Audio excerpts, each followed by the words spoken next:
السلام عليكم ورحمة الله وبركاته.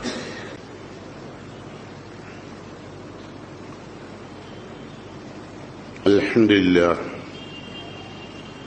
الملك القدوس السلام مدبر الشهور والعوام نحمده سبحانه كما ينبغي لجلال وجهه وعظيم سلطانه وأشهد أن لا إله إلا الله وحده لا شريك له له ذو الجلال والإكرام وأشهد أن نبينا محمدا عبد الله ورسوله المبعوث رحمة للأنام وصاحب المقام المحمود صلى الله عليه وسلم بلغ الرسالة وأدى الأمانة ونصح الأمة. أما بعد فإن خير الكلام كلام الله وخير السنن سنن محمد صلى الله عليه وسلم وشر الأمور محدثاتها وكل محدثة بدعة وكل بدعة ضلالة. اللهم صل على محمد وعلى آل محمد كما صليت على إبراهيم وعلى آل إبراهيم وبارك على محمد وعلى آل محمد كما باركت على إبراهيم وعلى آل إبراهيم إنك حميد مجيد. يا أيها الذين آمنوا اتقوا الله حق تقاته ولا تموتن إلا وأنتم مسلمون. قال الله تعالى في قرآنه الكريم: أعوذ بالله السميع العليم من الشيطان الرجيم. المنافقون والمنافقات بعضهم من بعض يأمرون بالمنكر وينهون عن المعروف ويقبلون أيديهم نسوا الله فنسيهم إن المنافقين هم الفاسقون.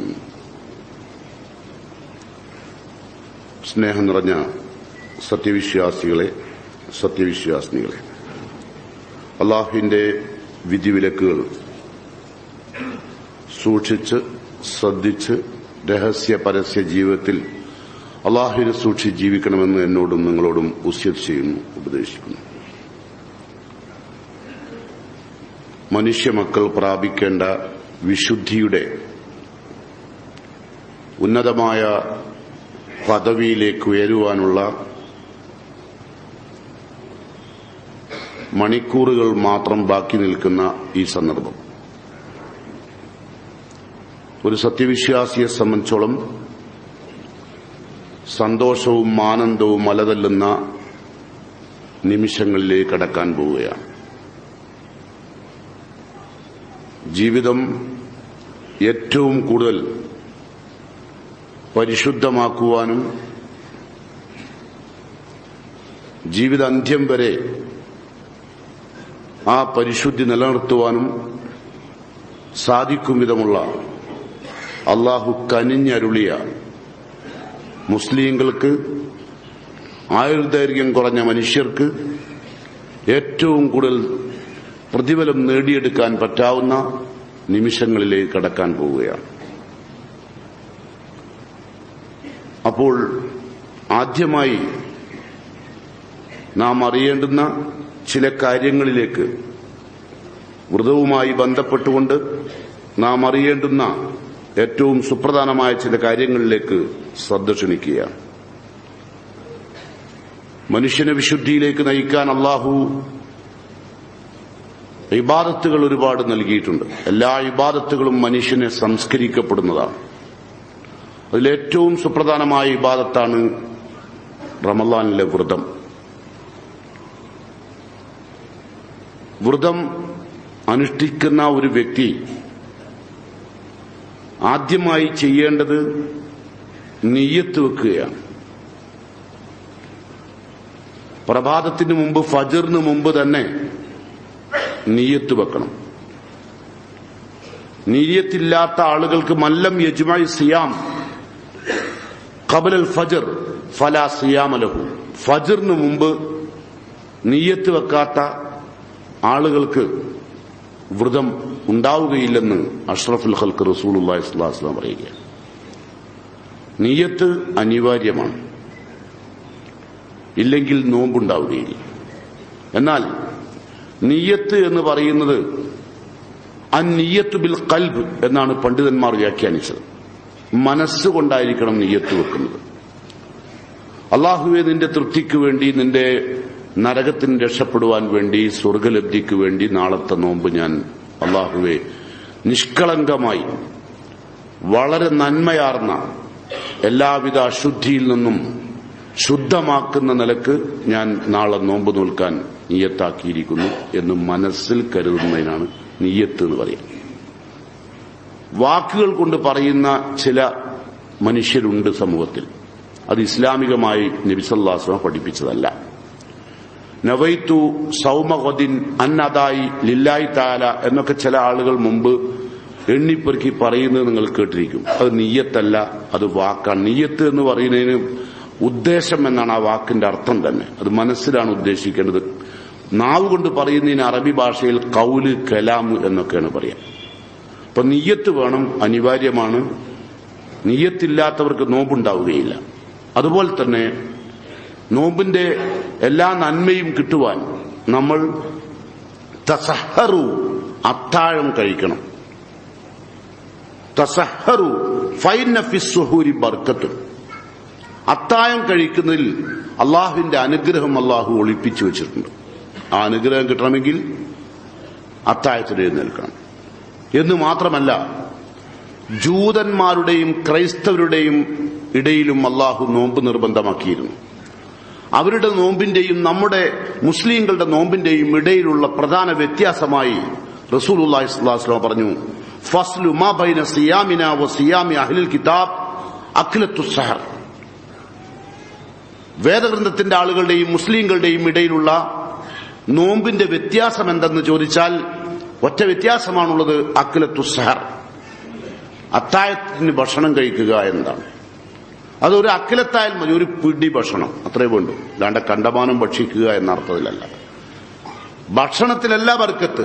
ആ സമയത്ത് നിയ്യത്ത് വെക്കാൻ വേണ്ടി നിൽക്കുന്ന സമയത്ത് നാം ചെറുതായി ഒരു ഭക്ഷണം കഴിക്കുന്നത് ഏറ്റവും നല്ലതാണ്.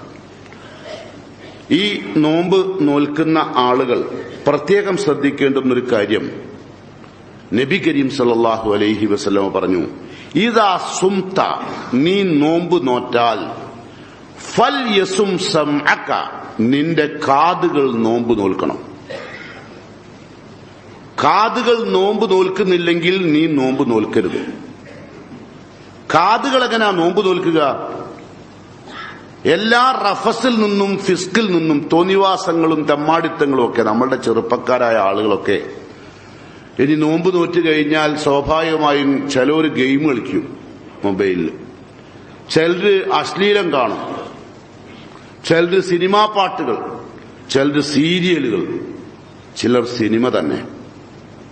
അങ്ങനെ സമയം അങ്ങനെ വൈകുന്നേരമാക്കുക എന്ന ഒരു സ്വഭാവത്തിൽ നോമ്പ് നോൽക്കുന്നവരോട് നബി കരീം സല്ലല്ലാഹു അലൈഹി വസല്ലം പറയുന്നു, നീ നോമ്പ് നോൽക്കുന്നുണ്ടെങ്കിൽ, നോമ്പിന്റെ പ്രതിഫലം ആഗ്രഹിക്കുന്നുണ്ടെങ്കിൽ, പരിശുദ്ധി നീ ആഗ്രഹിക്കുന്നുണ്ടെങ്കിൽ, വിശുദ്ധനാകണമെന്ന് നീ ആഗ്രഹിക്കുന്നുണ്ടെങ്കിൽ നിന്റെ കേൾവിയെ നോമ്പ് നോൽപ്പിക്കണം. വല്ലിസാനക, നിന്റെ നാവിനെയും. നാവും നോമ്പ് നോൽക്കണം. നമ്മളെ ഈ ശരീരം നോമ്പ് നോൽക്കുമ്പോൾ നമ്മുടെ നാവും നമ്മുടെ കേൾവിയും നോമ്പ് നോൽക്കണം. നാവ് എങ്ങനെ നോമ്പ് നോൽക്കുക? നബി സല്ലല്ലാഹു അലൈഹി വസല്ലം പറഞ്ഞു, മല്ലം യദ ഖൗലസ്സൂർ, ചീത്ത വാക്കുകൾ നീ ഉപേക്ഷിക്കുന്നില്ലെങ്കിൽ, ഫലൈസ ലില്ലാഹി ഹാജത്തുൻ, അല്ലാഹ്ക്ക് ഒരാവശ്യവുമില്ല, ഫീ അൻ യദഅ തആമഹു വ ശറാബഹു, ഒരാൾ തന്റെ ഭക്ഷണപാനീയങ്ങൾ ഉപേക്ഷിക്കുന്നതിന് അല്ലാഹുവിന് താല്പര്യമില്ല. അസ്സൗം എന്ന അറബി വാക്ക്, സൗം എന്താ മലയാളത്തിൽ നമ്മൾ പറയും നോമ്പ് എന്ന്. എന്നാൽ അതിന് അറബി ഭാഷയിൽ കൊടുത്തിരിക്കുന്ന അർത്ഥം അസ്സൗമു അൽ ഇംസാഖ് അനിൽ ഹവ, മോഹങ്ങളെ തടുത്തു നിർത്തുക, പിടിച്ചു വെക്കുക, ശുദ്ധീകരിക്കുക, ക്രമീകരിക്കുക. ഇങ്ങനെ ഒരുപാട് അർത്ഥങ്ങളുള്ള ഒരു വാക്കാണ് സൗമ് എന്ന് അറബി ഭാഷയിൽ. പക്ഷെ നമ്മൾ മലയാളത്തിലേക്ക് നോമ്പ് എന്നാണ് വിവർത്തനം ചെയ്യാറുള്ളത് കേട്ടോ. അപ്പോ അത് അതിന് കൃത്യമായ അളവിലുള്ള നോമ്പ് എന്ന് പറയുന്ന മലയാളത്തിന്റെ അതേ അർത്ഥം അല്ല അറബി ഷറയിൽ അതിന് ഉൾക്കൊള്ളുന്നത്. അതുകൊണ്ട് നാവിനെ നമ്മൾ എന്ത് ചെയ്യണം? നോമ്പ് നോൽപ്പിക്കണം. ചീത്ത വാക്കുകൾ പറയരുത്, മറ്റുള്ളവരോട് ശണ്ട കൂടാൻ നിൽക്കരുത്. ഇനി അഥവാ ഒരാൾ നമ്മളോട് ഇങ്ങോട്ട് ശണ്ടയ്ക്ക് വന്നാൽ തന്നെ ഇനി സായിമുൻ ഞാൻ നോമ്പുകാരനാണെന്ന് പറഞ്ഞൊഴിയണം. നോമ്പ് തുറന്നിട്ട് നമ്മൾ കാണാന്ന് പറയരുത്. ചിലർ അങ്ങനെ ഉണ്ട്, ഇപ്പം നോമ്പാണ്, നോമ്പ് പറഞ്ഞിട്ട് കാണാം, ഇതിന്റെ ബാക്കിയൊക്കെ ഞാൻ എനിക്ക് നോമ്പ് തുറന്നിട്ട് തരാം കേട്ടോ, ഇപ്പം ഞാൻ നോമ്പുകാരനാനെ കൊണ്ട് എനിക്കത് പറയാൻ പറ്റില്ല അതേ നാണയത്തിൽ എന്നല്ല പറയേണ്ടത്. അതുകൊണ്ടാണ് നാവിനെ നോമ്പ് നോൽപ്പിക്കണം. വബസറക, നിന്റെ കണ്ണിനെ നീ നോമ്പ് നോൽപ്പിക്കണം. തൊലിവാസങ്ങൾ കാണുക. ഇപ്പോ ഇസ്ലാമില് ഒരു സുപ്രധാനമായ ഹറാമിലേക്ക് പോകുന്ന ഒരു കാര്യമായിട്ടാണ് ഈ പറയുന്ന എല്ലാ കാര്യങ്ങളും. എങ്ങനെ നമ്മൾ രണ്ട് കണ്ണുകൊണ്ട് നമ്മൾ മോഹത്തോടുകൂടി ആഗ്രഹത്തോടുകൂടി ഒരു സ്ത്രീയെ ശ്രദ്ധിച്ചാൽ അൽ ഐനാനി സിനാഹുമ അന്നളർ, അവരെ നോക്കിയത് വ്യഭിചാരമായി മാറും. കണ്ണുകൊണ്ടുള്ള നോട്ടം. അപ്പൊ കണ്ണ് നോമ്പ് നോൽക്കണം. അപ്പോ നമ്മളുടെ ഓരോ അവയവങ്ങളും നോമ്പ് നോൽക്കണം. ആ നോമ്പ് നോറ്റോ എന്ന് പരിശോധിക്കുകയും വേണം. എന്നിട്ട് നബി സല്ലല്ലാഹു അലൈഹി വസല്ലം പറയുകയാണ്, എന്തിൽ നിന്നാണ് ഈ അവയവങ്ങൾ നോമ്പ് നോൽക്കേണ്ടത്? അനിൽ മആസിമി, പാപങ്ങളിൽ നിന്ന്. പാപങ്ങളിൽ നിന്നാണ് നമ്മുടെ കണ്ണും നമ്മുടെ കാതും നമ്മുടെ നാവും നോമ്പ് നോൽക്കേണ്ടത്. അല്ലാതെ നമ്മൾ മാത്രം അത്താഴം കഴിച്ച് നെയ്യത്തും വെച്ച് ചിലരുടെ അത്താഴത്തിലൊക്കെ നന്നായിട്ട് അങ്ങോട്ട് തിന്നിട്ട് ചിലർ നെയ്ച്ചോറുണ്ടാക്കുക. നിങ്ങൾ എന്തുണ്ടാക്കിയെന്നുള്ളത് എന്നെ സംബന്ധിച്ചോളം വിഷയമല്ല. എന്തെങ്കിലും ഒരു ചെറിയ ഭക്ഷണം കഴിച്ചാൽ മതി, അതിന് പകരം നെയ്ച്ചോറ് തന്നെ. ഇപ്പൊ പ്രത്യേകം പിന്നെ ചിലര് അവസാനം തിന്നാണല്ലോ, ഇനിയിപ്പം നാളെ വൈകുന്നേരമല്ലേ പടച്ചോനെ എന്തേലും തിന്നാൻ കിട്ടുള്ളൂ എന്നുള്ളവർക്ക് ചിലര് ചോറൊക്കെ പഴം കുഴച്ചിട്ട്, ഇപ്പൊ മൈസൂർ പായത്തിലൊക്കെ ഇനി വില കൂടും, പഴം കുഴച്ച് പഞ്ചസാരയൊക്കെ ഇട്ടിട്ട് ആ നെയ്ച്ചോറിന്റെ മുകളിൽ അതും തിന്നിട്ട് എര മുണിങ്ങിയ ചേരനെ പോലെ. നാളെ ഇനിയിപ്പോ പണിക്കൊന്നും കാര്യമായിട്ട് പോകില്ല, ഒന്നാമത്തെ നോമ്പിനൊന്നും കാര്യമായ പണിക്കൊന്നും പോകില്ല, ഒന്നും പോണ്ടതില്ല. കാരണം ഇതൊന്നും ട്രെയിനിങ് ആവേണ്ടതുണ്ട്. ഇതിന്റെ തെജിരിപത്തിന് വേണ്ടിയിട്ട് ഒരു പുതപ്പും പോച്ചൊരു ഒറ്റക്കടത്ത AC ഉള്ളൊരു AC ഇടും. എന്നിട്ട് ഉച്ച ആവുമ്പോ കണ്ണും തിരുമ്പി പള്ളിക്കൽക്ക് വരും. ലോറി സ്കെച്ചിട്ട് പിന്നെ കുറച്ചേരം ആരെങ്കിലും പള്ളിന്റെ മൂലയെ കുത്തുണ്ട് വെറുതെ ഇങ്ങനെ കള്ളിക്കുരുന്ന പ്രാവിന്റെ അരി ഖുർആൻ ഓതി കുത്തിരിക്കും. അത് കഴിഞ്ഞ് കുറച്ചേരം കഴിഞ്ഞാൽ പുറത്തേക്ക് ഇറങ്ങി കുറച്ച് കാരക്ക ഇതൊക്കെ വാങ്ങി പോകാന്ന് വിചാരിച്ചു. എന്തൊരു കോളാണ്. ചില ആളുകൾക്ക് ഇപ്പൊ ഈ നോമ്പ് ഇങ്ങോട്ട് വരുന്നത് തന്നെ ഇനി പടച്ചോനെ ഒരു മാസം ഈ ഇടങ്ങറ് സഹിക്കണല്ലോ എന്ന് വിചാരിക്കുന്ന ആൾക്കാരുണ്ട്. എന്റെ പടച്ചോനെ ഒരു മാസം അള്ളാഹിന്റെ റഹ്മത്തിന്റെയും മഗ്ഫിറത്തിന്റെയും ഇത്ഖും മിനന്നാർ, നരകത്തിന്റെ മോചനത്തിന്റെയും ഒരു മാസം. അള്ളാഹുവെ എത്താണ് സന്തോഷത്തിന്റെ ഷെഹ്റുല്ലാഹിൽ മുബാറക്ക്, ഷെഹ്റുല്ലാഹിൽ റഹ്മ, അള്ളാഹിന്റെ കാരുണ്യത്തിന്റെ അനുഗ്രഹം ചൊരിയുന്ന മാസമാണല്ലോ എന്നുള്ളത് സന്തോഷിക്കുന്നവരുണ്ട്. കുറച്ച് ആൾക്കാർക്ക് ഇനിയിപ്പം എന്താക്കാനാണ്, ഒരു മാസം കഴിയണമെന്ന് മര്യാദക്ക് എന്തെങ്കിലും തിന്നാനും കുടിക്കാനൊക്കെ. അതുകൊണ്ട് ആ അത്താഴത്തിന്റെ സമയത്ത് എണീച്ചിട്ട് എന്തെല്ലാം ഉണ്ടാക്കണ്ടേ. ചില ആണുങ്ങൾ പറയാം, എന്താ എനിക്ക് ചൂടുള്ളത് തന്നെ വേണം കേട്ടോ. എന്താ കാരണം എന്നറിയോ? നബി സല്ലല്ലാഹു അലൈഹി വസല്ലം പറഞ്ഞിങ്ങനെ അത്താഴം കഴിക്കാൻ തസഹറു. നമ്മളുടെ അത്താഴവും ജൂതന്മാരുടെ നോമ്പും നമ്മളെ നോമ്പും തമ്മിലുള്ള വ്യത്യാസം കണ്ണുവെച്ച പത്തിരിയെന്നല്ല കേട്ടോ.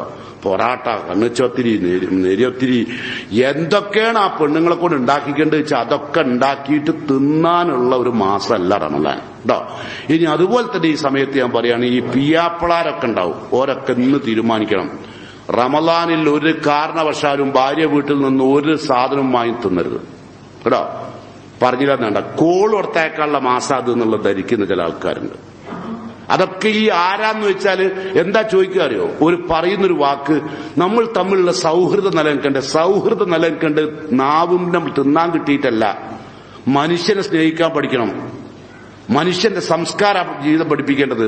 നബി സല്ലല്ലാഹു അലൈഹി വസല്ലം കാണിച്ചു തരാത്ത ഒരു പ്രവർത്തനവും നമ്മളുടെ ഈ ഭാഗത്ത് ഉണ്ടാവരുത്.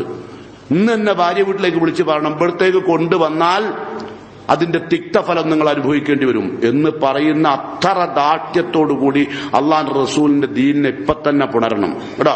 ഒന്നാമത്തെ 10 ഒരു പ്രത്യേക കോയി, രണ്ടാമത്തെ 10 വേറൊരു കോയി, മൂന്നാമത്തെ 10 വേറൊരു കോയി. ഈ കോയിക്കുള്ള അടങ്ങറ് ചില്ലറിയൊന്നല്ല. കോയി നോമ്പ് നിർബന്ധാക്കിയതിനെ കൊണ്ട് കോയി അടങ്ങറായത്. നമ്മൾക്ക് നന്നായില്ല, ആരും നന്നായില്ല അല്ലെ. അപ്പൊ നമ്മൾ ഇനി എന്താ ചെയ്യേണ്ടത്? ആ പരിപാടിയൊക്കെ അവിടെ നിർത്തിവെക്കുക കേട്ടോ. മാമൂല് നിർത്തിവെക്കുക കേട്ടോ. ഈ അമ്മശാങ്കാരുണ്ട്, ഓൽക്ക് നമ്മൾ ഓൽതൊക്കെ കൊണ്ടുതരുന്നത് എന്തുകൊണ്ടാ അറിയോ? അവനവന്റെ മക്കൾക്ക് വലിയ ഇടങ്ങറില്ലാണ്ട് ഇത് തിന്നാൻ കിട്ടിയ ഓളോടുള്ള പെരുമാറ്റ രീതിക്ക് വ്യത്യാസം ഉണ്ടാവുമല്ലോ എന്ന് വിചാരിച്ചിട്ട് കൊണ്ടുപോയി കൊടുക്കുകയാണ്. പൂതി ഉണ്ടായി കൊടുക്കല്ല.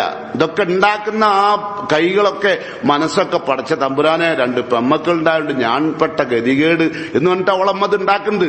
പക്ഷെ നിങ്ങളെ നോക്കി വെളുക്കെ ചിരിക്കൂ. എന്താ കാരണം? ചിരിക്കല്ലാണ്ട് നിവൃത്തിയില്ല. കാരണം ശൈത്താനെ ചിരിച്ചാലും ഇടങ്ങറാണ്, കരഞ്ഞാലും ഇടങ്ങറാണ്. ആ നിലക്കുള്ള ആൾക്കാരായി പിയാപ്പിളാര്, അങ്ങനത്തെ പിയാപ്പിളാര് നിങ്ങളാരും ആവരുത്. കാരണം നമ്മൾ നോമ്പ് നോൽക്കുന്ന മുസ്ലിങ്ങളായ, മുഅ്മിനുകളായ, മുത്തക്കികളായ, മുഹ്സിനുകളായ, മുഹ്ബിത്തുകളായ അള്ളാഹുവിന്റെ പ്രിയപ്പെട്ട ദാസന്മാരാകാൻ നമ്മൾ തയ്യാറാവുകയാണ്. അത്തരം തിന്മകളിൽ നിന്നൊക്കെ ഒഴിവാറുക. എന്നിട്ട് പാപങ്ങളിൽ നിന്ന് നോമ്പ് നോൽപ്പിക്കുക എല്ലാ അവയവങ്ങളെയും. വൽയകുൻ അലൈക വഖാറുൻ വസക്കീന, ഉണ്ടാവട്ടെ ഈ നോമ്പിലൂടെ ഭയങ്കര ഗാംഭീര്യം, ജീവിതത്തിനെ കുറിച്ചുള്ള ഒരു കൃത്യമായ ബോധമുള്ള ഗാംഭീര്യവും ഒരു ശാന്തതാഭാവവും വരണം. തമാശയും കളിയൊക്കെ കണ്ട് പോയിട്ട് ഒരു ശാന്ത മനോഭാവവും ഒരു ഗാംഭീര്യ മനോഭാവവും നമുക്ക് വരേണ്ടതുണ്ട്. എന്ന് മാത്രമല്ല നബി സല്ലല്ലാഹു അലൈഹി വസല്ലം പറയുന്നു, വലാ തജ്അൽ യൗമ സിയാമിക വഫിത്രക സവാ, നോമ്പില്ലാത്ത സമയവും നോമ്പുള്ള സമയവും ഒരുപോലെ ആയിപ്പോകരുത്. ഒരുപോലെ തമാശയും കളിയും വർത്താനൊക്കെ പറയാ, കള്ളത്തരം പറയാ, ഉണ്ടല്ലോ, അങ്ങനെ ആയിപ്പോകരുത്. നോമ്പിന്റെ ഗാംഭീര്യം നോമ്പിനുണ്ടാവണം കേട്ടോ. അപ്പൊ ഇതിന്ന് നമ്മൾ പറഞ്ഞാൽ ഇനിയിപ്പോ നാളെ മുതൽ ഈ ഗാംഭീര്യം നിങ്ങൾക്ക് ഉണ്ടാവണം, ഈ ശാന്തത നിങ്ങൾക്ക് ഉണ്ടാവണം. നിങ്ങളുടെ നാവ് നോമ്പ് നോൽക്കണം, നിങ്ങളുടെ കണ്ണ് നോമ്പ് നോൽക്കണം, നിങ്ങളുടെ കേൾവി നോമ്പ് നോൽക്കണം. അങ്ങനെയായിരിക്കണം ഉണ്ടാവേണ്ടത്. നബി കരീം സല്ലല്ലാഹു അലൈഹി വസല്ലം പറയുകയാണ്, ഇദാ ദഖല റമളാൻ, നബി സല്ലല്ലാഹു അലൈഹി വസല്ലമക്ക് റമളാൻ സമാഗതമായാൽ തഗയ്യറ ലൗനുഹു, നബിയുടെ നിറം തന്നെ വ്യത്യാസം വരും. കാരണം ആ വഖാറുണ്ട്, ആ ശാന്തഭാവം റമളാനിലൊരു പ്രത്യേക ഭാവമായി മാറും നബി സല്ലല്ലാഹു അലൈഹി വസല്ലമയുടെ മുഖം. ഒരു പ്രത്യേക, ഇത് നമ്മളിപ്പോ നമുക്ക് മാറലുണ്ട്. നമ്മളെങ്ങനെ മാറൽ ചോദിച്ചാൽ ഒരു പ്രത്യേക തൊപ്പി അങ്ങോട്ട് വാങ്ങും. ഓട്ടോട്ടായിട്ടുള്ള തൊപ്പിയില്ല, ഇനി പള്ളിന്റെ മുമ്പിലൊക്കെ വിൽക്കാൻ വെക്കും. അത് ആവും കൗത്തി ഒരു പ്രത്യേക മുഖാക്കി മാറ്റും. ഇതല്ല, കൽബ് മാറിയതിന്റെ ഭാഗമായിട്ടാണ് റസൂലുള്ളാഹി സ്വല്ലല്ലാഹു അലൈഹി വസല്ലമയുടെ മുഖം മാറിയിട്ടുള്ളത്. വകസ്റ സലാത്തുഹു, നബി സല്ലല്ലാഹു അലൈഹി വസല്ലമ ഫർളും സുന്നത്തൊക്കെ വർദ്ധിപ്പിച്ച് നമസ്കാരത്തെ നബി റമളാൻ മാസത്തിൽ വളരെയധികം വർദ്ധിപ്പിക്കും. വഇബ്തഹല ഫി ദുആ, നബി റമളാൻ മാസം സമാഗതമായാൽ പ്രാർത്ഥനയിൽ മുഴുകും.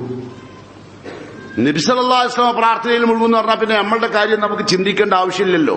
റസൂലുള്ളാഹി സ്വല്ലല്ലാഹു അലൈഹി വസല്ലം അങ്ങനെയായിരുന്നു. നബി സല്ലല്ലാഹു അലൈഹി വസല്ലം എന്നിട്ട് പ്രത്യേകം ചില പ്രാർത്ഥനകൾ തന്നെ നബി സല്ലല്ലാഹു അലൈഹി വസല്ലം പഠിപ്പിച്ചു. അതെന്താ? നബി പറയും, അല്ലാഹുമ്മ സല്ലിംനി റമളാൻ, പടച്ചോനെ റമളാൻ കൊണ്ടുള്ള എല്ലാ സമാധാനവും സംരക്ഷണവും നീ എനിക്ക് നൽകണമേ തമ്പുരാനെ. എന്താ റമളാൻ കൊണ്ടുള്ള സംരക്ഷണം? എന്താ? തഖ്വയുടെ സംരക്ഷണം ഉണ്ടാവണം, അല്ലെ? നിഷ്കളങ്കതയുടെ സംരക്ഷണം ഉണ്ടാവണം, വേണ്ടേ? കാപ്പട്യത്തിൽ നിന്നുള്ള സംരക്ഷണം ഉണ്ടാവണം. ഇതൊക്കെ പടച്ചോനെ എനിക്ക് നീ റമളാൻ കൊണ്ട് ഉണ്ടാക്കി തരണേ എന്ന് റസൂലുള്ളാഹി സ്വല്ലല്ലാഹു അലൈഹി വസല്ലം പ്രാർത്ഥിക്കും. പക്ഷെ ഇതിന് പിന്നെ നബി സല്ലല്ലാഹു അലൈഹി വസല്ലം പറഞ്ഞു, ഈ റമളാൻ സമാഗതമായാൽ ആദ്യത്തെ 10 ദിവസങ്ങൾ അള്ളാഹു മനുഷ്യർക്ക് കാരുണ്യം ചൊരിയുന്ന സമയമാണ്. അവ്വലുഹു റഹ്മ, ആദ്യത്തെ ദിനങ്ങൾ കാരുണ്യത്തിന്റെ ദിനങ്ങളാണ്. വ ഔസത്തുഹു മഗ്ഫിറ, ഈ റമളാന്റെ മധ്യഭാഗം ഔസത്തുഹു മഗ്ഫിറ, പാപമോചനം ലഭിക്കുന്ന സമയമാണ്. വ ആഖിറുഹു, ഇതിന്റെ അവസാനത്തെ നാളുകൾ മിൻ ഇത്ഖിം മിനൻ നാർ, നരകത്തിൽ നിന്നുള്ള മോചന നാളുകളാണ്. ഇങ്ങനൊരു ഹദീസ് വന്നപ്പോൾ നമ്മുടെ ചില വിവരമില്ലാത്ത ആളുകൾ ഈ സമയത്തേക്ക് പറ്റാവുന്ന ചില പ്രാർത്ഥനകൾ ഇപ്പൊ ഞാൻ അടിച്ചുണ്ടാക്കും, പ്രിന്റ് ചെയ്യും, വാട്സപ്പിൽ വരും. ഏതെങ്കിലും തുണിഷാപ്പിന്റെ ആളുകളൊക്കെ ഈ പ്രാർത്ഥന എടുത്തു കൊടുക്കും. റസൂലുള്ളാഹി സ്വല്ലല്ലാഹു അലൈഹി വസല്ലം പഠിപ്പിക്കാത്തൊരു പ്രാർത്ഥന. എന്താണ് ആ പ്രാർത്ഥന? കേൾക്കുമ്പോൾ ഒരു തെറ്റും നമുക്ക് തോന്നില്ല, പക്ഷെ റസൂലുള്ളാഹി സ്വല്ലല്ലാഹു അലൈഹി വസല്ലം പഠിപ്പിച്ചിട്ടില്ല. ആ നബി എന്താ പറഞ്ഞത്? കാരുണ്യമുള്ള മാസമാണ്. ആ കാരുണ്യമുള്ള സമയത്തേക്ക് പറ്റാവുന്ന നിലക്ക് അല്ലാഹുമ്മ ഇർഹംനി യാ അർഹമർ റാഹിമീൻ എന്നാണ് ആളുകൾ അടിച്ചുണ്ടാക്കുന്ന പ്രാർത്ഥന. അല്ലാഹുവേ, കാരുണ്യവാന്മാരിൽ കാരുണ്യവനായ അല്ലാഹുവേ, നീ എന്നിൽ കരുണ ചെയ്യണമേ എന്നേ പ്രാർത്ഥിക്കുന്നുള്ളൂ. പക്ഷേ അത് റസൂലുള്ളാഹി സ്വല്ലല്ലാഹു അലൈഹി വസല്ലം പഠിപ്പിച്ചതല്ല. രണ്ടാമത്തെ 10 ആളുകൾ പ്രാർത്ഥിക്കും, അല്ലാഹുമ്മ ഇഗ്ഫിർലി ദുനൂബി, പടച്ചവനെ എന്റെ പാപങ്ങൾ നീ എനിക്ക് പുറത്തു തരണേ യാ റബ്ബൽ ആലമീൻ, ലോകരക്ഷിതാവായ അല്ലാഹുവേ എന്റെ പാപങ്ങൾ നീ പുറത്തു തരണേ എന്ന് രണ്ടാമത്തെ 10ലും. മൂന്നാമത്തെ 10ലേക്ക് എത്തുമ്പോൾ അല്ലാഹുമ്മ ഇഅ്തിഖ്നി മിനൻ നാർ, വഅദ്ഖിൽനി അൽ ജന്ന യാ റബ്ബൽ ആലമീൻ. ലോകരക്ഷിതാവായ അല്ലാഹുവേ, എന്നെ നീ സ്വർഗ്ഗത്തിൽ പ്രവേശിപ്പിക്കണം, നരകത്തിൽ നിന്ന് മോചനം ചെയ്യണം. യഥാർത്ഥത്തിൽ ഈ ഹദീസ്, ഈ പ്രാർത്ഥന റസൂലുള്ളാഹി സ്വല്ലല്ലാഹു അലൈഹി വസല്ലം പഠിപ്പിച്ചതല്ല. അങ്ങനെ ഒരു പ്രാർത്ഥന ഒരു ഹദീസ് ഗ്രന്ഥങ്ങളിലില്ല, ഒരു ഹദീസ് ഗ്രന്ഥങ്ങളിലില്ല. പക്ഷെ ഇത് വാട്സപ്പിൽ ഇങ്ങനെ വരും. അപ്പൊ നിങ്ങൾ ഇതിന്റെ അർത്ഥമൊക്കെ കാണുമ്പോഴോ തർക്കമില്ല കേട്ടോ, നല്ല അർത്ഥ. ആദ്യത്തെ 10 നബി ഇങ്ങനെ പറഞ്ഞിരുന്നല്ലോ, കാരുണ്യാണ്. 2ാമത്തെ 10 മഗ്ഫിറത്താണ്. 3ാമത്തെ 10 ഇതുണ്ട്. അപ്പൊ ഞാൻ പ്രാർത്ഥന നടത്തിക്കൂടെ? അങ്ങനെയല്ല. റമളാൻ വന്നാൽ നബി സല്ലല്ലാഹു അലൈഹി വസല്ലമയിൽ നിന്ന് വന്ന ഹദീസിൽ പറയുന്നു, ഇന്ന ലില്ലാഹി ഫീ കുല്ലി യൗമിൻ വലൈല, എല്ലാ ദിനരാത്രങ്ങളും റമളാനിന്റെ ഉത്തഖാഉം മിനൻ നാർ, എല്ലാ ദിവസവും അല്ലാഹു നരകത്തിൽ നിന്ന് ആളുകളെ മോചിപ്പിക്കുന്ന ദിവസമാണ് എന്നാ റസൂലുള്ള പറയുന്നത്. അപ്പൊ നമ്മളൊരു പ്രത്യേക പ്രാർത്ഥന, നമ്മൾ അതിനൊരു പ്രത്യേക പ്രാർത്ഥന നബി പഠിപ്പിച്ചിട്ടുണ്ട് എന്ന നിലയ്ക്ക് പ്രാർത്ഥിക്കണം. ചില ആൾക്കാർ ഈ കാർഡൊക്കെ ഉണ്ടാക്കും, എന്ത് കിട്ടിയാലും കാർഡ് ഉണ്ടാക്കുന്ന ആൾക്കാരാ. അപ്പൊ ആ കാർഡ് ഓല് പരസ്യം ഉദ്ദേശിക്കുന്നുണ്ടാകും പീഡിന്റെ, പക്ഷെ അത് നമുക്ക് അപകടം ചെയ്യും. ഇസ്ലാം പഠിപ്പിക്കാത്ത പ്രാർത്ഥനയിലേക്ക് കിടക്കുകയാണ്. നബി സല്ലല്ലാഹു അലൈഹി വസല്ലം പറയാണ്, വഇന്ന ലികുല്ലി മുസ്ലിമിൻ ദഅവത്തുൻ യദ്ഉ ബിഹാ ഫയുസ്തജാബു ലഹു. റമളാനിൽ ഒരു മനുഷ്യന്റെ പ്രാർത്ഥനയ്ക്ക് അല്ലാഹു സുബ്ഹാനഹു വതആല ഒരു മുസ്ലിമിന്റെ എല്ലാ മുസ്ലിങ്ങൾക്കും പ്രാർത്ഥനയ്ക്ക് ഉത്തരം നൽകുന്ന ദിനങ്ങളാണ്, ദിനരാത്രങ്ങളാണ്. ആ പ്രാർത്ഥന ഏറ്റവും കൂടുതൽ ശ്രദ്ധിക്കേണ്ടത് നമ്മൾ തന്നെയാണെന്ന് പ്രത്യേകം ഞാൻ ഉണർത്തുകയാണ്. ഈ പ്രാർത്ഥന നമ്മൾ നിർവഹിക്കുമ്പോൾ നമ്മൾ ശ്രദ്ധിക്കേണ്ട കാര്യം, ഏറ്റവും കൂടുതൽ നമ്മളുടെ പ്രാർത്ഥന ലഭ്യമാകേണ്ട ആളുകൾ ആരാണ് എന്നൊന്ന് പരിശോധിക്കാം. പ്രാർത്ഥനയ്ക്ക് ഉത്തരം കിട്ടുന്ന ഏറ്റവും നല്ല മനോഹരമായ ദിവസങ്ങളാണ്, സമയമാണ്. എന്നാൽ ആ സമയത്ത് ഏറ്റവും കൂടുതൽ നമുക്ക് പ്രാർത്ഥിക്കാൻ പറ്റാവുന്ന ആളുകൾ ആരാണെന്ന് കൂടി നമ്മൾ പ്രത്യേകം പഠിക്കണം.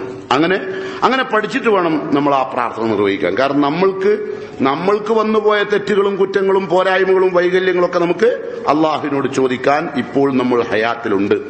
എന്നാൽ നമ്മളിൽ നിന്ന് യാത്ര പോയ നമ്മളുടെ ആളുകള്, അതുപോലെ ഇപ്പൊ ഈ മാസം നോമ്പ് നോൽക്കാൻ കഴിയാതെ വിഷമിക്കുന്ന കുറെ ആളുകളുണ്ട്. അവർക്ക് വേണ്ടിയായിരിക്കട്ടെ നമ്മുടെ ആദ്യത്തെ പ്രാർത്ഥന നിർവഹിക്കുന്നത് എന്നാണ് എനിക്ക് നിങ്ങളോട് നിർദ്ദേശിക്കാനുള്ളത്. കാരണം നമ്മൾ പ്രാർത്ഥിക്കാൻ നമ്മൾക്ക് ഒരുപാട് കാര്യങ്ങൾ ചെയ്തു തന്നവരവര്, അല്ലേ? അങ്ങനല്ലേ? അവര് നമ്മിൽ നിന്ന് പലരും യാത്ര പോയി. അവർ നമ്മളുടെ പിതാക്കളാണ്. ചിലരൊക്കെ പിതാക്കന്മാരൊക്കെ ദ്രോഹിച്ചവരുണ്ടാവും, ഒരു സഹായം ചെയ്യാത്തവരുണ്ടാവും. ഉമ്മാനെ വരെ വെറുത്ത് ഭാര്യന്റെ കൂടെ ജീവിച്ച എത്രയോ ആണുങ്ങളുണ്ടാവും. അതിനുവേണ്ടി പണിയെടുത്ത ഒരുപാട് പെണ്ണുങ്ങളുണ്ടാവും. ഉമ്മനെയും ബാപ്പനെയും മക്കളെയും ഒക്കെ തമ്മിൽ പിരിക്കാൻ വേണ്ടി പല നിലക്കുള്ള കൂടോത്ര സംസാരം നടത്തിയ ഒരുപാട് പെണ്ണുങ്ങളുണ്ടാവും. അതൊക്കെ അവർക്ക് സുഖമാണെന്ന് അവർ ധരിക്കും. പക്ഷേ അവരുടെ മക്കൾ വലുതാകുമ്പോൾ അള്ളാഹു ഇതെല്ലാം തിരിച്ചടിക്കാൻ തുടങ്ങുമ്പോഴാണ് മനസ്സിലാകുക. അങ്ങനെയുള്ള തിരിച്ചടിക്കേണ്ട കാലത്തുള്ളവരപ്പം നമ്മളൊക്കെ വാപ്പിയും ജീവിച്ച കാലത്ത് നോക്കാൻ കഴിഞ്ഞില്ല, ശ്രദ്ധിക്കാൻ കഴിഞ്ഞില്ല. പക്ഷെ ഇപ്പൊ ഞമ്മക്ക് മക്കളായി വരുമ്പോ നമ്മളെ മക്കളൊക്കെ വാർദ്ധക്യത്തിന്റെ സമയത്തിലേക്ക് എത്തുമ്പോഴേ അവസാനം ആ മാതാപിതാക്കൾ മരിക്കുമ്പോ മക്കളെപ്പറ്റി ഒരു താല്പര്യവുമില്ലാതെ നിങ്ങൾ അവരുടെ അടുത്ത് മരിക്കുമ്പോ നിൽക്കുന്നുണ്ടെങ്കിൽ പോലും നിങ്ങളുടെ സാന്നിധ്യം പോലും അവർ വെറുത്തിട്ടുണ്ടാവും. അങ്ങനെ മരിച്ചവർ വരെ ഉണ്ടാവും, അല്ലേ? അത് നിങ്ങൾക്കറിയാം എങ്ങനെയാണ് നിങ്ങളുടെ മാതാപിതാക്കൾ മരിച്ചത്, അല്ലെങ്കിൽ നിങ്ങളുടെ ജ്യേഷ്ഠാന്യന്മാർ മരിച്ചത്. നിങ്ങളെ സാന്നിധ്യം ഇഷ്ടപ്പെട്ടിരുന്നോ? അതോ നിങ്ങൾക്ക് കിട്ടിയ മധുര 17കാരിയുടെ കൂടെ ജീവിച്ചപ്പോൾ നിങ്ങൾക്ക് നിങ്ങളെ പെറ്റ് പോറ്റിയ മാതാപിതാക്കളെ നിങ്ങൾ മറന്നുപോകും. നിങ്ങൾ അനുഭവിക്കുന്ന എല്ലാ സുഖസൗകര്യങ്ങളും ആ മാതാപിതാക്കളുടെ വിയർപ്പാണെന്ന് മറന്നുപോയോ? അങ്ങനൊക്കെ മറന്നുപോയ അവസാനം മരിച്ചു പിരിഞ്ഞു. ശേഷമായിരിക്കും ചിലർക്കൊക്കെ അള്ളാന്റെ ഹിദായത്തിലേക്ക് വെളിച്ചം കിട്ടുക. അങ്ങനത്തോലും ഉണ്ടാവും, അല്ലേ? അപ്പൊ നമുക്ക് പരിശുദ്ധ റമളാനിൽ നമ്മളുടെ പ്രിയപ്പെട്ട നമ്മളുടെ മാതാപിതാക്കൾക്ക് വേണ്ടിയൊക്കെ നമ്മൾ കണ്ട് പ്രാർത്ഥിച്ചാൽ കേട്ടോ, അതൊന്നും വിട്ടുപോകാതെ ഇതൊക്കെ നിഷ്കളങ്കമായി പ്രാർത്ഥിക്കുക. എന്താ കാരണം അറിയോ? നാളെ പരലോകത്ത് നമ്മളുടെ മാതാപിതാക്കൾ എത്തുമ്പോൾ റസൂലുള്ളാഹി സ്വല്ലല്ലാഹു അലൈഹി വസല്ലം പറയാണ്, ഇന്നല്ലാഹ അസ്സ വജല്ല യർഫഉ ദറജ ലിൽ അബ്ദി സ്വാലിഹി ഫിൽ ജന്ന. അള്ളാഹുവിന്റെ പ്രിയപ്പെട്ട ദാസന്മാരെ അള്ളാഹു ഏറ്റവും ഉന്നതമായ സ്വർഗത്തോപ്പിലേക്ക് കൊണ്ടുവരും. അതായത് നമ്മളെപ്പാനിയും നമ്മളമ്മാനിയും ഒക്കെ അവര് കുറച്ച് സൽക്കർമ്മം ചെയ്തിട്ടുണ്ട്, അങ്ങനെയാണ് അവർ മരിച്ചിട്ടുള്ളത്. അതിനിടയിൽ അവർ ചെയ്ത പ്രവർത്തനത്തെക്കാൾ വലിയ സ്ഥാനത്ത് അല്ലാഹു സുബ്ഹാനഹു തആല നമ്മളുടെ മാതാപിതാക്കളെ പരലോകത്ത് കൊണ്ടുവരും കേട്ടോ. അതെന്താ കാരണം? ഫയഖൂലു, അപ്പൊ നമ്മളെ ഉമ്മയും ബാപ്പിയൊക്കെ മരിച്ചവന് ചോദിക്കൂ അല്ലാഹുവോട്, അല്ലാഹുവേ യാ റബ്ബി അന്നാലി ഹാദിഹി, പടച്ചോനെ ഈ വലിയ വലിയ ഉന്നത സ്ഥാനം പടച്ചോനെ നീ എനിക്ക് എങ്ങനെ നൽകി? അതിനു മാത്രം സൽക്കർമ്മം എന്റെ കൈവശം ഉണ്ടായിരുന്നില്ലല്ലോ. ഈ സ്വർഗത്തോപ്പിൽ ഇത്ര ഉന്നത സ്ഥാനം പടച്ചോനെ നീ എന്തുകൊണ്ടാണ് നൽകിയത് എന്ന് ചോദിക്കുമ്പോൾ അല്ലാഹ് പറയും, ബി ഇസ്തിഗ്ഫാരി വലദിക ലക, നിന്റെ മക്കൾ നിനക്ക് വേണ്ടി പ്രാർത്ഥിച്ച പ്രാർത്ഥനയുടെ ഫലമാണ് കേട്ടോ. ഇപ്പൊ മൺമറഞ്ഞു പോയ നമ്മളുടെ മാതാപിതാക്കൾക്ക് വേണ്ടിയൊക്കെ നമ്മൾ എന്ത് ചെയ്യണം?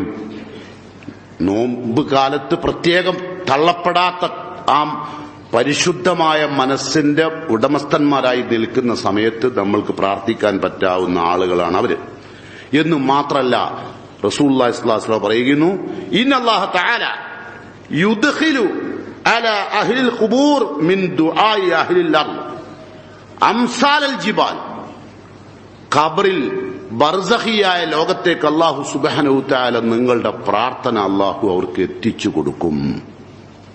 ബർസഖുൽ ആലമിലേക്ക് നമ്മളുടെ പ്രാർത്ഥന അല്ലാഹു അവിടത്തേക്ക് എത്തിച്ചു കൊടുക്കും.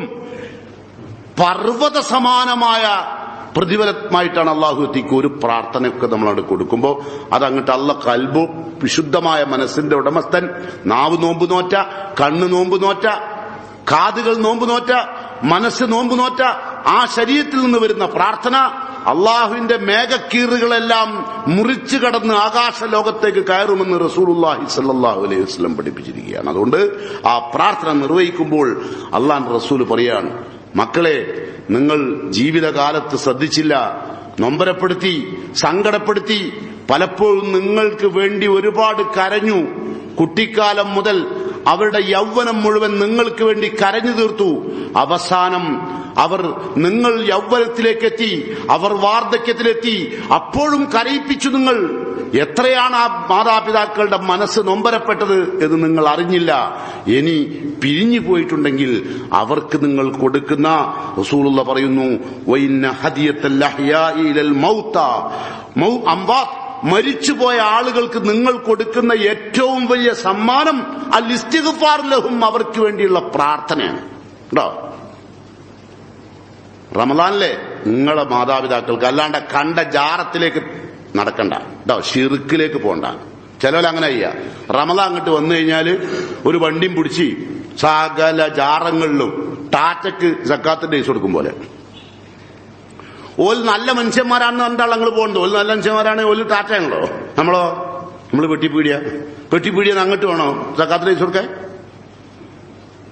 ഓൽ നല്ലോലാണെങ്കിൽ ഓലോട് നിങ്ങൾ ചോദിക്കാൻ പോയതാണെങ്കിലോ, ഓൽക്ക് വേണ്ടി പ്രാർത്ഥിക്കാൻ പോയതാണെങ്കിൽ, നമ്മളുടെ സ്വന്തം ഉമ്മന്റെയും ബാപ്പന്റെയും കുടുംബത്തിന്റെയും ബന്ധുമിത്രാദികളുടെയും ഒക്കെ ഖബർ ചാടിക്കടന്നല്ല പോണ്ടത് സിയാറത്തിന്. ആ സിയാറത്തിന് പോണതിന് നിങ്ങൾക്ക് ലക്ഷ്യമുണ്ട്, ദുഷ്ടലാക്കോടുകൂടിയാണ്. ആ പോകുന്ന ആളുകൾ ശിർക്കല്ലേ ചെയ്തത്, അല്ലേ? യഥാർത്ഥത്തിൽ ഇമാം ഗസ്സാലി പറഞ്ഞതുപോലെ, തമുറു അഖാരിബി ജനബാതി ഖബ്രി കഅന്ന അഖാരിബി ലം തഅരിഫൂനി. എന്റെ മക്കൾ എന്റെ മയ്യത്തതാ ഖബറിൻകാട്ടിൽ കൊണ്ടുപോയി മറമാടി. പിന്നീട് അവർക്ക് ആ ഖബർ എവിടെയാണെന്ന് പോലും അവർക്ക് തിരിച്ചറിവില്ല. അവർ എന്റെ ഖബറിന്റെ അടുത്തൂടെ പോകുന്നുണ്ട്, പക്ഷേ അവർക്ക് എന്നെ തിരിച്ചറിയുന്നില്ല. ഒരു സലാം കൊണ്ടുപോലും അവർ എനിക്ക് വേണ്ടി പ്രാർത്ഥന നടത്തുന്നില്ല. എന്നാലോ ഞാൻ മരിച്ച ദിവസം മുതൽ എന്റെ സമ്പത്തിലാണ് അവരുടെ കണ്ണു മുഴുവനും.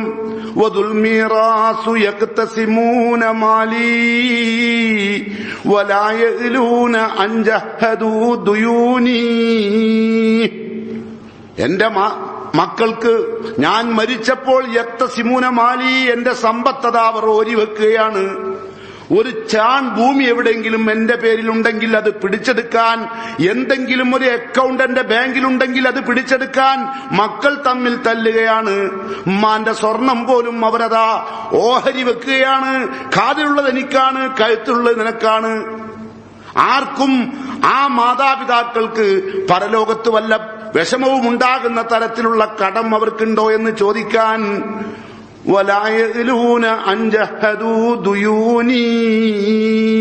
എന്റെ കടമന്വേഷിക്കാൻ എന്റെ മക്കൾക്ക് താല്പര്യമില്ല, അത് കൊടുത്തുവിട്ടാൻ താല്പര്യമില്ല. ഞാൻ മരിക്കുമ്പോൾ മാസത്തോളം പല വർഷങ്ങളിലുമുള്ള നോമ്പെനിക്ക് ബാക്കിയുണ്ടായിരുന്നു, അത് നോറ്റുവീട്ടാൻ എന്റെ മക്കൾ തയ്യാറല്ല. അവർക്കെന്റെ സ്വത്താണ് വേണ്ടത്. എന്നിട്ട് ചില ആൾക്കാര് വാപ്പാന്റെ പേരിൽ 4 ചാക്ക് അരി വാങ്ങിയിട്ട് ഒരു വിതരണം ചെയ്യല.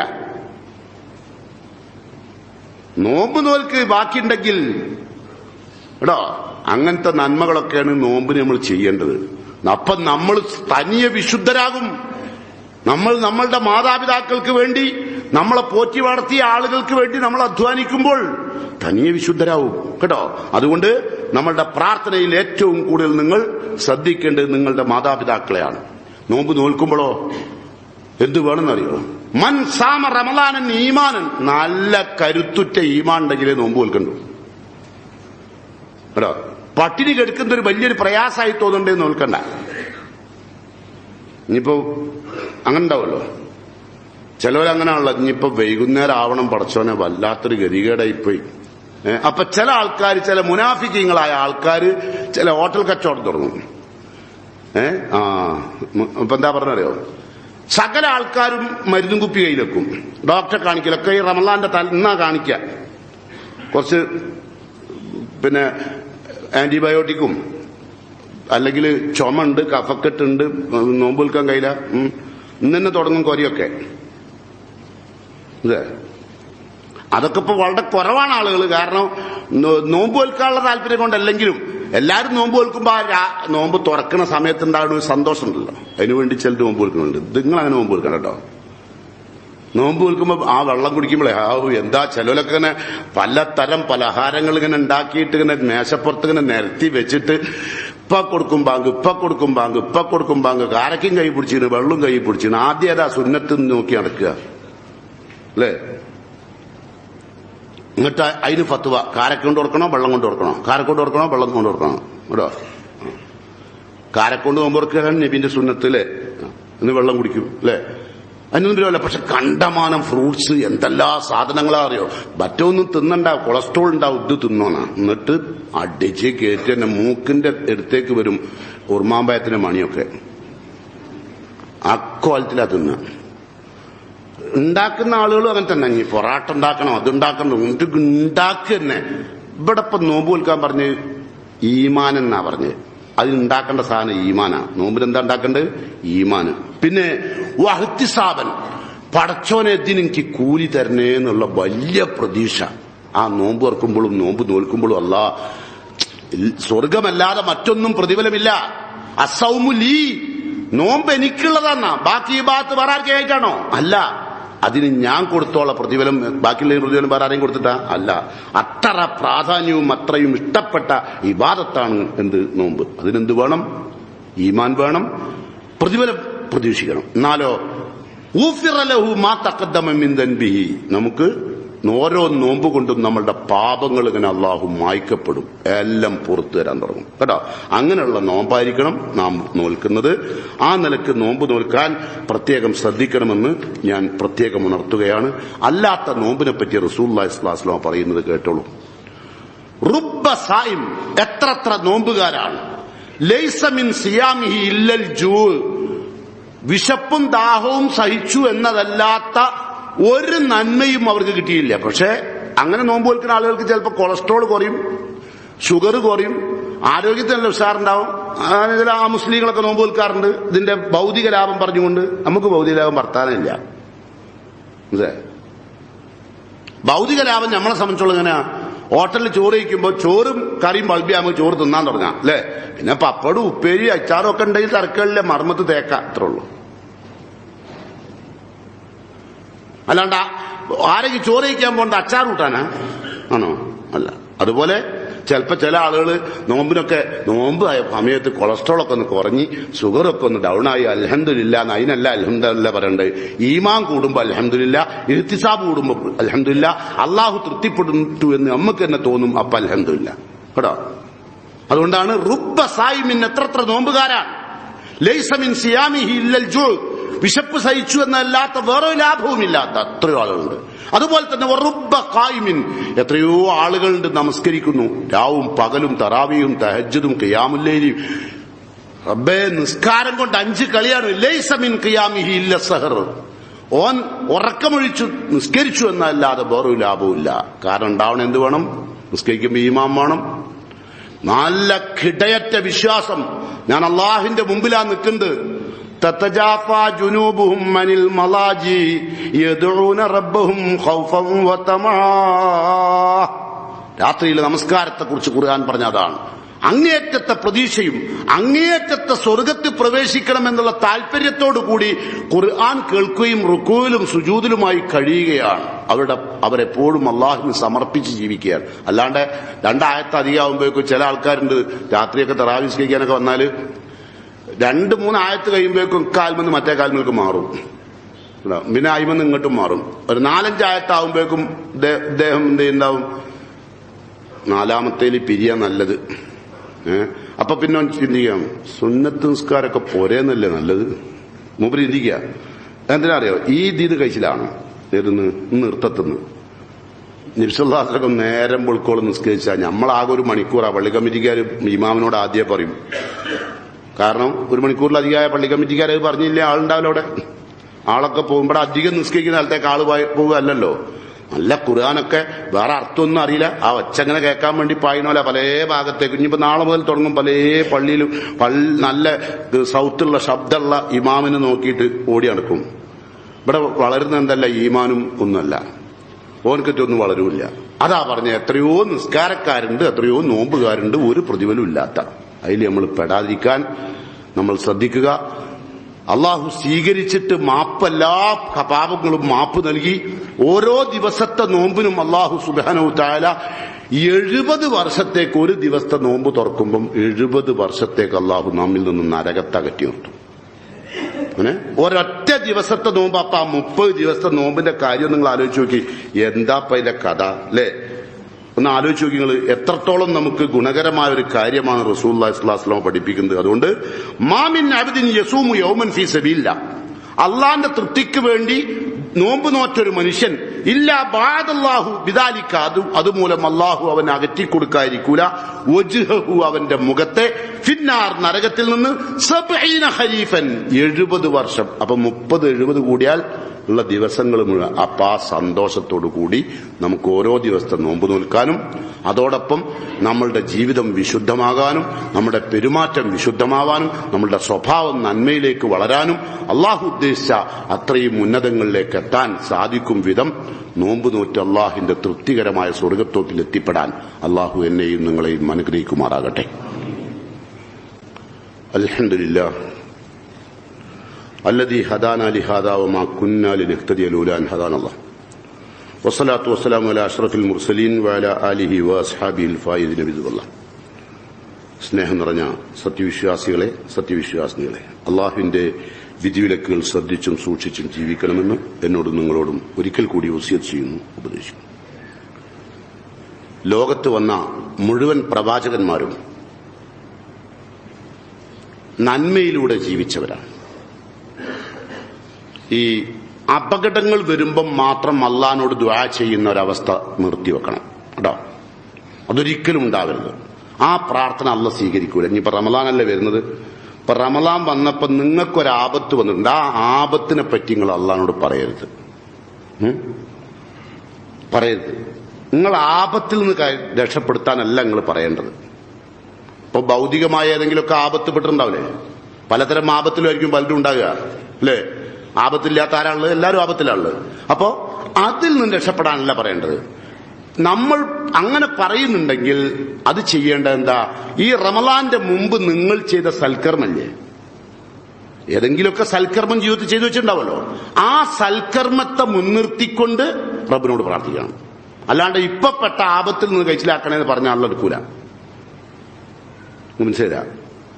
ഒരു ഉദാഹരണം, നബി കരീം സല്ലല്ലാഹു അലൈഹി വസല്ലം തന്റെ സഹാബത്തിന് തനിക്ക് മുമ്പുണ്ടായ ഒരു സംഭവം വിശദീകരിച്ചു. നമുക്കൊക്കെ അറിയാം. 3 പേർ ഒരു ഗുഹയിൽപ്പെട്ടു അല്ലെ?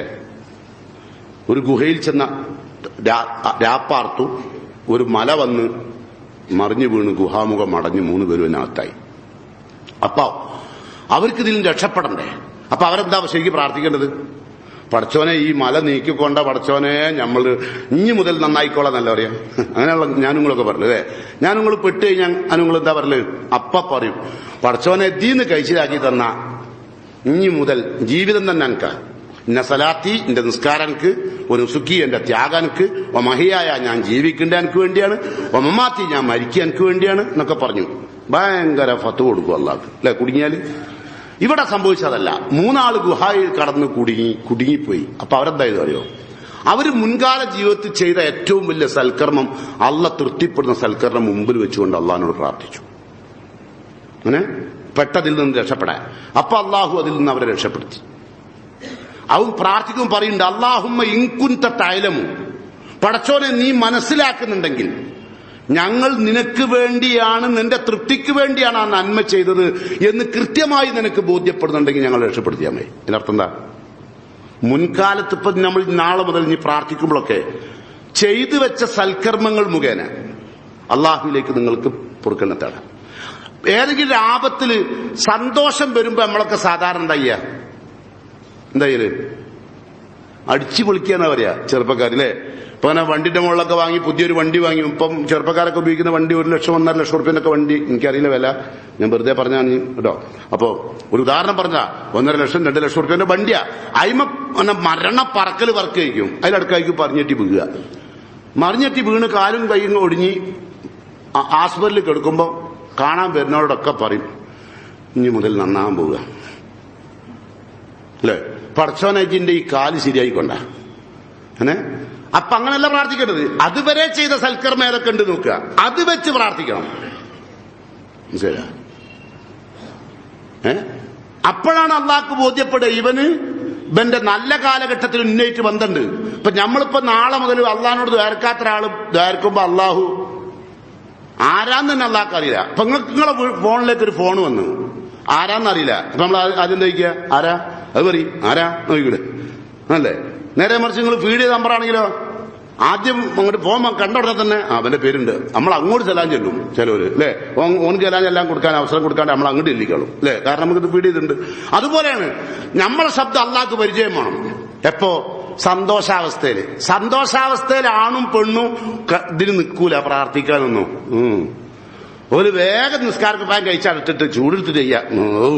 അത് കഴിച്ചില്ലായിരുന്നു പറഞ്ഞിട്ടാ അല്ലെ. നേരെ മറിച്ച് ഓൽക്ക് ഇടങ്ങറുണ്ടെങ്കിലോ ഓലെ വലിയൊരു ഇടങ്ങറിൽ കുടുങ്ങിക്കുന്ന സമയത്താണ് നിസ്കാരക്കുപ്പായം നനിയും വരെ കരിയും. എന്നിട്ട് പഠിച്ചവനോട് ഇത് പറയും ചെയ്യും കഴിച്ചിലാക്കി തന്നാൽ പഠിച്ചവനെ. അങ്ങനെ അല്ല എടുക്കൂല കേട്ടോ. നിങ്ങൾ എടുക്കും അങ്ങനെ. നിങ്ങളെ ഞാൻ വിളിച്ചു ഒരു കാര്യവും, നിങ്ങൾ ഒരു ബന്ധുവില്ലാത്ത ഞങ്ങളെ വിളിച്ചിട്ട് ഞങ്ങളോട് പറയുന്നത് എനിക്കൊരു സഹായം ചെയ്യണം. നിങ്ങളാരാ എന്ന് ചോദിക്കൂലേ. ഇതുപോലെ അള്ളാഹിനോട് പഠിച്ചത് ജിന്നെ സഹായിക്കും ഇജാരാ അത് ചോദിക്കൂലേ. അപ്പൊ റഹാവിലും സഹാവിലും അള്ളാഹുമായിട്ട് ബന്ധം വേണം. സന്തോഷാവസ്ഥയിലും വേണം അള്ളാഹുമായിട്ട് ബന്ധം. സന്തോഷാവസ്ഥ പറഞ്ഞപ്പോ ഹണിമൂൺ പോണ ആളുകളോട് നിസ്കരിക്കാൻ പറഞ്ഞ എന്താ പറയാ, വേറെ പണിയൊന്നുമില്ലല്ലോ അല്ലേ. ഇപ്പൊ കല്യാണം കഴിഞ്ഞാൽ ചില ആൾക്കാർ കല്യാണം കഴിഞ്ഞ ഉടനുള്ള ആൾക്കാർ നോമ്പ് പറ്റാൻ മണ്ണിലാച്ചിട്ട് പകലും കൂടി ഒരുപാട് ദുർവൃത്തിയിലേക്ക് പോയി കളയും. ചിലവരങ്ങനെ ചോദിക്കണമല്ലോ ഉണ്ടോ. പകലെ റഫസിലേക്ക് പോവുക. അത് തന്നെ എന്താ അതിന്റെ ഹുക്കുമ്? അങ്ങനെ ചെയ്താൽ എന്താ വേണ്ടിയത്? പകല് നോമ്പുള്ള സമയത്ത് പകൽ ഒരാള് ദാമ്പത്യ ബന്ധത്തിലേക്ക് ഏർപ്പെട്ട എന്താ ഹുക്കുമ്? ഒന്നുകിൽ 60 അടിമകളെ മോചിപ്പിക്കണം, അല്ലെങ്കിൽ അതിപ്പോ നമുക്ക് ഇവിടെ ഇല്ല. അപ്പൊ നമ്മൾ 60 ദിവസം തുടർച്ചയായി നോമ്പ് കൊടുക്കണം. ഒറ്റ ദിവസത്തെ ഈ നോമ്പ് പോക്കിയാൽ കേട്ടോ. ഇനി അതിനുള്ള ആരോഗ്യം ഉണ്ടാവില്ല. ചിലവർക്ക് ഇതിന് മാത്രമേ ആരോഗ്യം ഉണ്ടാവുള്ളൂ. അങ്ങനത്തെ ഉണ്ട്. അപ്പോഴോ അപ്പൊ 60 അനാഥ മക്കൾക്ക് ഭക്ഷണം കൊടുക്കണം കേട്ടോ. ഇതിലൊക്കെ ഇസ്ലാമിൽ ചില ഫിദിയകളൊക്കെ ഉണ്ട്. അത് ഇൻഷാ അല്ലാഹ് നമുക്ക് അടുത്ത ആഴ്ച മുതൽ ഹയാത്തുണ്ടെങ്കിൽ വിധി ഉണ്ടെങ്കിൽ ചർച്ച ചെയ്യാം അല്ലെ. അപ്പൊ ഈ ആഴ്ചപ്പോ നിങ്ങളോട് ഞാൻ പറഞ്ഞു വെച്ചത് ഏറ്റവും നല്ല നിലക്ക് പ്രാർത്ഥിക്കണം, ചെയ്ത സൽക്കർമ്മങ്ങൾ വെച്ചുകൊണ്ട്. അതാണ് ഖുർആൻ പറഞ്ഞു പ്രവാചകന്മാരെ പറ്റി പറഞ്ഞ ആളുകള് ഇന്നഹും കാനൂ യുസാരിഊന ഫിൽ ഖൈറാത്ത്. അള്ളാഹുവിന്റെ പ്രവാചകന്മാരൊക്കെയും അള്ളാഹുവിനോട് നന്മകളിൽ അള്ളാഹ്ക്ക് വേണ്ടി മത്സരിച്ചുകൊണ്ട് നന്മ ചെയ്യുന്നവരായിരുന്നു. എന്നിട്ടാണ് അവർ അവരെന്നോട് പ്രതീക്ഷയോടും ഭയത്തോടും കൂടിയായിരുന്നു അള്ളാഹുവിന്റെ പ്രവാചകന്മാരൊക്കെ പ്രാർത്ഥിച്ചത്. ആ പ്രാർത്ഥിക്കുമ്പോൾ പ്രാർത്ഥിക്കുന്നതിന് മുമ്പ് തന്നെ അവർ ഞാനുമായി ബന്ധമുള്ള ഭക്തിയോടുകൂടി ജീവിച്ചവരായിരുന്നു. അതുകൊണ്ടാണ് അല്ലാഹു സുബ്ഹാനഹു തആല അതിന് പ്രതിഫലം കൊടുക്കുന്നതും പ്രാർത്ഥനയ്ക്ക് ഉത്തരം കൊടുക്കുന്നു. കേട്ടോ, നബി സല്ലല്ലാഹു അലൈഹി വസല്ലം പറഞ്ഞു, ലാ യസാലു ഖൗമുൻ യതഅഖറുന ഹത്താ യുഅഖിറു. അല്ലാഹു സുബ്ഹാനഹു തആല പ്രവർത്തനങ്ങളൊക്കെ അങ്ങനെ മാറ്റിവെക്കുക. നാളാക്ക, മറ്റന്നാളാക്ക. അത് ഇപ്പൊ ചിലവുണ്ട് റമദാനിന് ഒരു വാട്സപ്പ് ഉണ്ടാക്കിയാണ്. എന്താ വാട്സപ്പ്? റമദാനല്ലേ, നല്ല മാസമല്ലേ, നല്ല ദിവസമല്ലേ, ഞാൻ അറിഞ്ഞോ അറിയാതോ ചെയ്ത മുഴുവൻ തെറ്റും നിങ്ങൾ മാപ്പാക്കി കളയുന്നു. വാട്സപ്പ് ഉടായിപ്പ് വേണ്ട കേട്ടോ, നേരിട്ടിട്ട് പോയി ചോദിക്കുക. അല്ലാണ്ട് വാട്സപ്പില് അജിനോണോന്റെ വക തൗബ, ഇതൊക്കെ ഓന്റെ ഉള്ളിലുള്ള അഹങ്കാരം മൂത്തിട്ട് ചെയ്യുന്ന കേട്ടോ. നോമ്പൊക്കെ ആണ് കടമ്പിടാണ്ട് കടമ്പിടി വെച്ചാളി കേട്ടോ. പൈസ കൊടുക്കാനുള്ളത് പൈസ കൊടുത്താട്ടി, അല്ലെങ്കിലോ അവധി ചോദിച്ചാളുണ്ട് കേട്ടോ. എന്നിട്ടൊക്കെ നോമ്പ് പറ്റാൻ മതി. എല്ലാരും പൊടി പൊടിക്കുക, അരിയൊക്കെ പൊടിച്ച് വെക്കുക, പത്തിരിക്കുള്ള തിന്നാളുള്ളത് ഉണ്ടാക്കണ തിരക്കില. മുളക് പൊടിക്കുക, മഞ്ഞൾ പൊടിക്കുക, മല്ലി പൊടിക്കുക, ഇതൊക്കെ പൊടിച്ചിപ്പോ ടിന്നിലാക്കി വെച്ചു റമദാൻ ആകാൻ കാത്തിക്കുക. എന്നിട്ട് തുറക്കൂ. പക്ഷെ അതിന്റെ മുമ്പ് കൽബൊന്ന് പൊടിച്ച് വൃത്തിയാക്കി വെച്ചാൽ കേട്ടോ. അങ്ങനെ എനിക്കറിയാം നിങ്ങളൊക്കെ വിശുദ്ധരിൽ വിശുദ്ധരാണ്, നല്ലവരിൽ നല്ലവരാണ്, കേൾക്കാനും പകർത്താനും ആഗ്രഹിക്കുന്നവരാണ്. അതുകൊണ്ട് അല്ലാഹു സുബ്ഹാനഹു തആലയുടെ ഈ പരിശുദ്ധമായ അനുഗ്രഹീതമായ കാരുണ്യത്തിന്റെ മാസത്തിൽ അല്ലാഹുവുമായി അടുത്ത് ജീവിതാന്ത്യം വരെ ഒരു മുസ്ലിമായി, മൂമിനായി, മുത്തഖിയായി ജീവിക്കാൻ പറ്റാവുന്ന വിധമുള്ള നോമ്പനുഷ്ഠിക്കുവാൻ, അതിലുള്ള സൽക്കർമ്മങ്ങൾ ചെയ്യാൻ, അതിലുള്ള ഇബാദത്തുകൾ ചെയ്യാൻ അല്ലാഹു എന്നെയും നിങ്ങളെയും അനുഗ്രഹിക്കുമാറാകട്ടെ. വന്നുപോയ അപാകതകളും പോരായ്മകളും വൈകല്യങ്ങളും അർഹമുർ-റാഹിമിനായ തമ്പുരാൻ അവന്റെ മഹത്തായ മഹളായ ഫള് കൊണ്ട് നമുക്കെല്ലാം പുറത്തു മാപ്പാക്കി തരുമാറാകട്ടെ. നമ്മുടെ കൂട്ടത്തിൽ നിന്ന് മരിച്ചു പിരിഞ്ഞുപോയ നമ്മുടെ മുഅ്മിനുകളായ മാതാപിതാക്കൾക്കും നമ്മുടെ സഹോദരി സഹോദരന്മാർക്കും അല്ലാഹു മഗ്ഫിറത്തും മർഹമത്തും നൽകി അവരെ പരലോകത്ത് ഉന്നത പദവിയിൽ അല്ലാഹു ചേർക്കുമാറാകട്ടെ. നമുക്കും നമ്മുടെ കുടുംബാംഗങ്ങൾക്കും അല്ലാഹുവിന്റെ സ്വർഗ്ഗത്തോപ്പിൽ ഒന്നിച്ചു ചേരാൻ അല്ലാഹു എന്നെയും എനിക്കും നിങ്ങൾക്കും തൗഫീഖും അനുഗ്രഹവും ചെയ്യുമാറാകട്ടെ. ആരോഗ്യമില്ലാതെ കഷ്ടപ്പെടുന്ന ആളുകൾക്ക് അല്ലാഹു ഈ പരിശുദ്ധ റമളാന്റെ തണൽ കൊണ്ട് അവർക്ക് അല്ലാഹു ശാന്തിയും സമാധാനവും നൽകുമാറാകട്ടെ. ആരോഗ്യമില്ലാതെ കഷ്ടപ്പെടുന്ന ആളുകൾക്ക് അല്ലാഹു ആനന്ദത്തിന്റെ ഒരുപാട് നന്മകൾ നൽകി അവർക്ക് നോമ്പ് നോൽക്കുവാനൊക്കെയുള്ള സൗഭാഗ്യം അല്ലാഹു നൽകുമാറാകട്ടെ. കീറിമുറിക്കുന്ന രോഗങ്ങളിൽ നിന്ന് അല്ലാഹു എന്നെയും നിങ്ങളെയും കാത്തുരക്ഷിക്കുമാറാകട്ടെ. നമ്മുടെ എല്ലാ പ്രവർത്തനങ്ങളിലും അല്ലാഹു നമുക്ക് ബർക്കത്ത് നൽകി അനുഗ്രഹിക്കുമാറാകട്ടെ. അല്ലാഹുമ്മ ഗ്ഫിർ ലിൽ മുഅ്മിനീന വൽ മുഅ്മിനാത്ത് അൽ മുസ്ലിമീന വൽ മുസ്ലിമാത്ത് അൽ അഹ്യാഇ മിൻഹും വൽ അംവാത്ത് ഇന്നക മുജീബുദ് ദഅവാതി യാ ഖാദിയൽ ഹാജാത്ത്. അല്ലാഹുമ്മ അജിർനാ മിനൻ നാർ, അല്ലാഹുമ്മ അജിർനാ മിനൻ നാർ, അല്ലാഹുമ്മ അജിർനാ മിനൻ നാർ. റബ്ബനാ ആതിനാ ഫിദ് ദുനിയാ ഹസന വഫിൽ ആഖിറതി ഹസനതൻ വഖിനാ അദാബൻ നാർ.